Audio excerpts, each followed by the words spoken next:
Hello students, we are studying chapter of elasticity.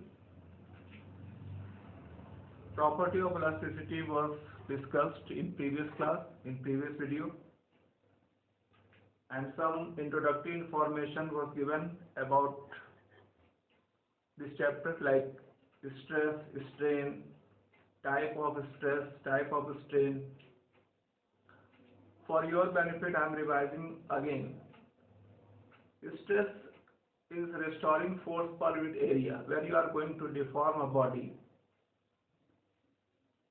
as soon as you apply external force, a restoring force develops in opposite direction, and magnitude of restoring force is same as deforming force. So deforming force per unit area is called stress. And according to method of force applied, stresses are of three types: longitudinal stress, normal stress, and tangential stress. Strain is ratio of change in size upon original size. Here original size means length, area, volume, etc. So according to type of stress, strains are also of three types: longitudinal strain. Longitudinal strain is of two types: tensile and compressive. When you are pulling a body, deformation takes place in length, so change in length upon original length is called longitudinal strain.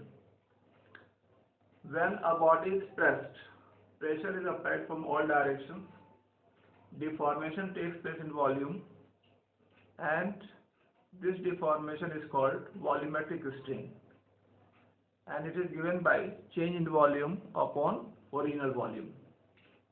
And third one is, if a block is firmly fixed at the bottom and tangential force is applied, so it bends in the direction of force, forming some angle from original edge, and that angle measures tangential strain. All these things have been discussed in previous video. And one more thing I discussed: elastic limit. Elastic limit is the stress up to which a body shows property of elasticity. If stress exceeds the limit of elasticity, the body will not regain original shape and size after removal of deforming force. So if you want to see elastic property of a body, you have to apply force within a limit, and that limit is called elastic limit. One more thing, when a body is deformed and deforming force is removed and body does not regain original shape and size at all, means it remains deformed. Such type of bodies are called perfectly plastic bodies. But if a body regains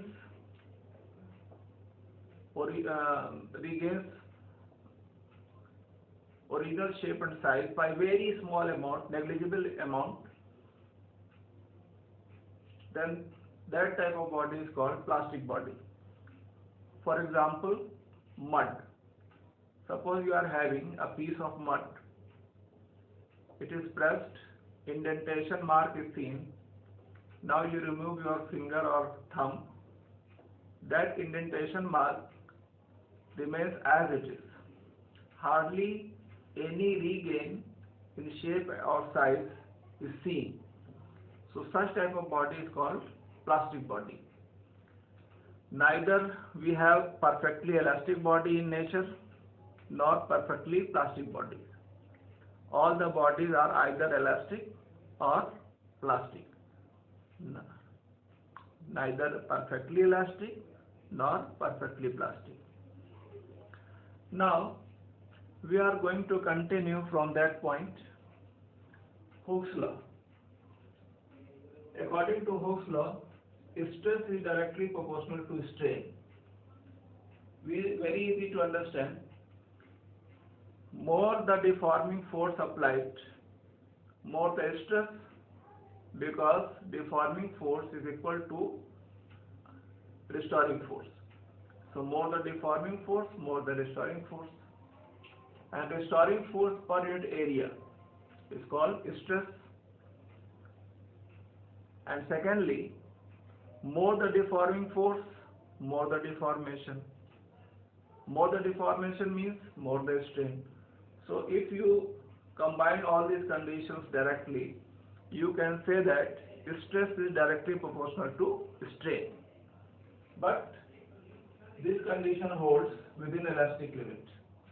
Stress is directly proportional to strain within elastic limit. When sign of proportionality is removed, one constant is added, and this constant is called modulus of elasticity. Modulus of elasticity.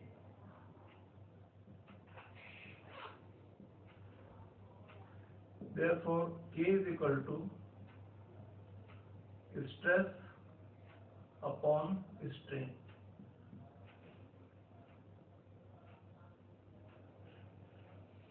Since we have studied three types of stresses and three types of strain, so according to type of stress and type of strain,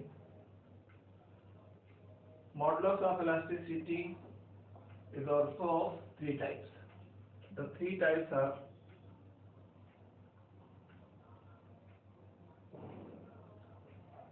Young's modulus,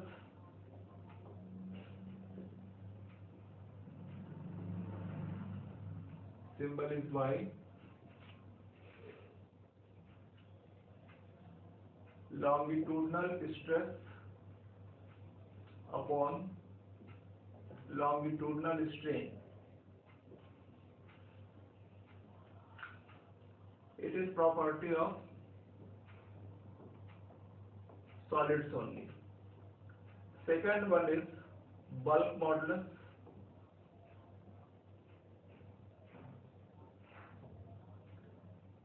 B.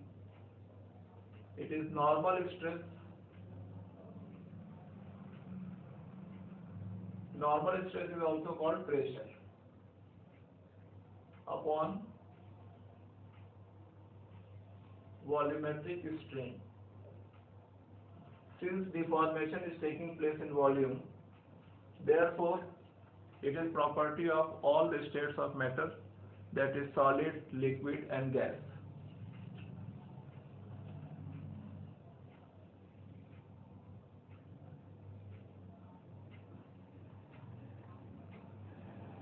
And third one is modulus of rigidity.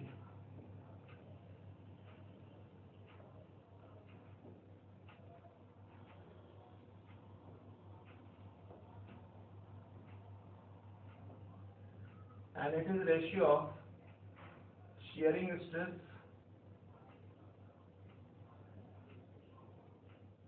upon shearing strain.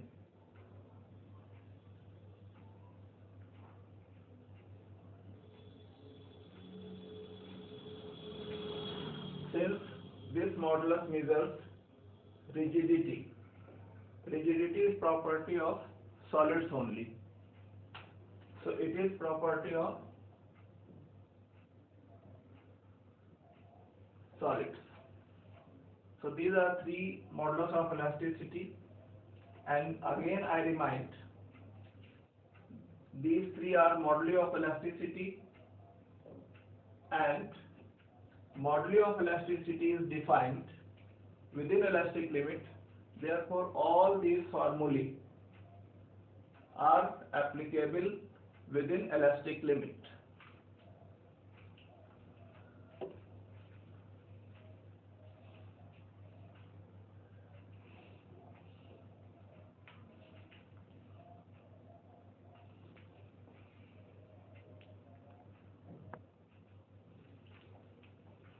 Students, now we are going to discuss Young's modulus of wire or rod.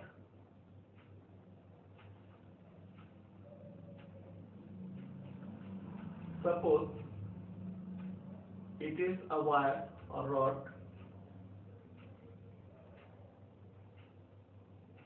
its original length is L.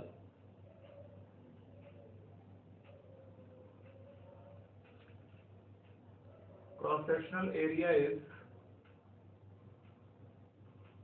pi r square, where r is radius. Now some load is suspended, due to which a deformation takes place, means length is changes by small amount L, and the load F is equal to mg, where m is mass of this body. So stress is equal to load upon area or force upon area, that is mg upon pi r square. Strain is equal to change in length upon original length. Young's modulus stress, longitudinal stress upon longitudinal strain within elastic limit. So stress is mg upon pi r square, strain is L by L. So you can write y is equal to mgl upon pi r square L. This formula is applied for Young's modulus of wire or rod.